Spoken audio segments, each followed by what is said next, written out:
विजयदशमी पर देश भर में भले ही रावण दहन की परंपरा हो, लेकिन इंदौर में कुछ भक्त ऐसे भी हैं जो इस परंपरा का सालों से विरोध कर रहे हैं। यही वजह है कि इंदौर जिला न्यायालय में रावण के पक्ष में बकायदा एक केस चल रहा है, जिसमें रावण दहन को गलत मानते हुए कोर्ट में दलीलें पेश की जा रही हैं। मामले में हाल ही में सुनवाई भी हुई। जिला कोर्ट में रावण दहन के खिलाफ एक जनहित याचिका रावण भक्त मंडल की ओर से प्रस्तुत की गई है, जिसमें यह दलील दी गई कि रावण प्रकांड पंडित थे और उनके कथानक को रामायण में गलत तरीके से दर्शाया गया है। इसके अलावा याचिका में यह दलील भी दी गई कि रावण दहन के कारण देश भर में हर साल दशहरे पर प्रदूषण का स्तर 2 गुना हो जाता है, लिहाजा इस पर रोक लगनी चाहिए। रावण एक प्रकांड विद्वान और पंडित तो थे ही, लेकिन उसके अलावा भी उनमें एक विशेष ये खूबी थी कि वो महिलाओं का बड़ा आदर करते थे और इसी आदर के कारण उनकी अपनी जो पुत्री थी जिसका नाम सीता है, उस पुत्री को वो उनका दुख नहीं देखा गया उनसे।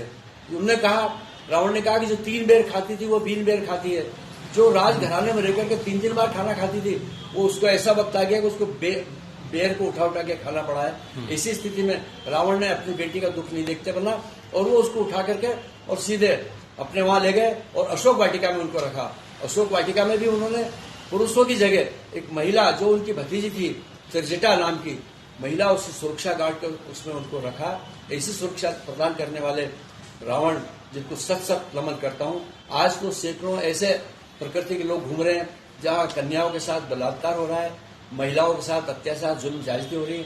क्या आप उस रावण में और इनमें फर्क नहीं देख रहे हो? क्या कोर्ट में हमने पिटीशन लगाई थी, उस पिटीशन में हमारे एडवोकेट हरीश शर्मा जी, सोदिया जी, ठाकुर साहब ये हमारी तरफ से लड़ रहे हैं।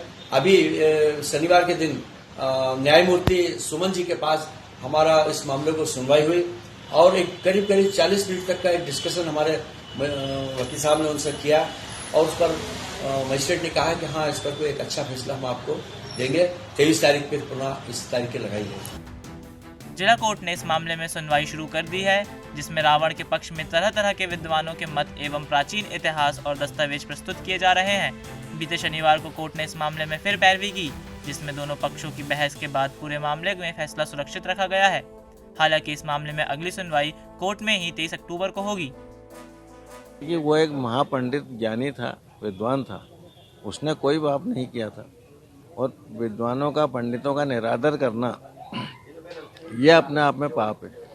आचार्य चाणक्य के अनुसार जिस देश में विद्वानों का, पंडितों का आदर नहीं होता वो देश स्वतः नष्ट हो जाता है।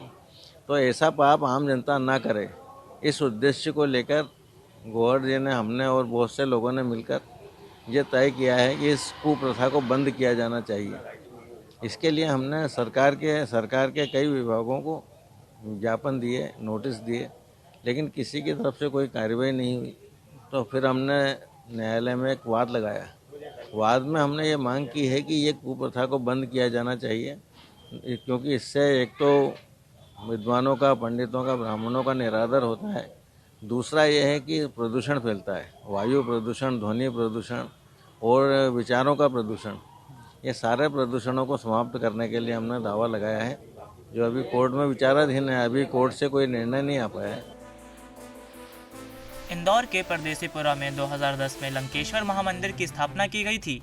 यहाँ रावण की प्रतिदिन पूजा होती है। मंदिर की देखभाल करने वाले महेश गौहर द्वारा यहाँ रावण भक्त मंडल की स्थापना की गई है, जहाँ प्रतिवर्ष दशहरे के अवसर पर रावण की हवन पूजन कर आरती होती है।